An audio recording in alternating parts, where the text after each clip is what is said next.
ලොකු සද්දයක් ආවා. සද්දයක් ආවත් එක්කම අපි එළියට බැස්සා ජීවලා හිටියා එක්කෙනෙක් එළියට විසියලා හිටියා.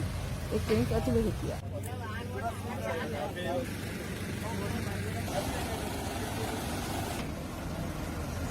A9 මාර්ගයේ කිලෝමීටර් කණු 128 සහ 129 අතර පිහිටි මිහින්තලේ වැල්ලමුරාන ප්‍රදේශයේදී ගල්කුළම දෙසට මිහින්තලේ දෙසට ධාවනය වූ කැබ් රථයක් මාර්ගයෙන් ඉවතට පැන දකුණු දිශාවට ධාවනය වී මාර්ග සංඥා පුවරුවක සහ බෝක්කුවක කැටි ඉක්ුත් 14 වනදා රාත්‍රියේ සිදු වූ රියානුතුරින් පුද්ගලයින් දෙදෙනෙක් ජීවිතක්ෂයට පත් වූ බව මිහින්තලේ පොලිසිය පවසයි. මෙලෙස ජීවිතක්ෂයට පත් ඇත්තේ නුගසෙවන නුවරපාර පළුගස්වැව ලිපිනයේ පදිංචිව සිටි කැබ් රථ රියදුරාවන සෙනවිරත්නගේ කවිඳු උදාර සෙනවිරත්න නැමැති 25 හැවිරිදි පුද්ගලයෙකු සහ අනුරාධපුර රණසේවාපුර 21 වන පාබල සේනාංකයේ රාජකාරී කරමින් සිටි යුද හමුදා මේජර්වරයෙකු වන මිහින්තලයේ අනුරාධපුර පාර පදිංචිව සිටි නිශ්ශංක ආරච්චිලාගේ දිනේෂ් ඉසුරු කුමාර නිශ්ශංක නැමැති 37 හැවිරිදි පුද්ගලයෙකි. අනතුරින් බරපතල තුවාල ලැබූ කැබ් රථයේ රියදුරා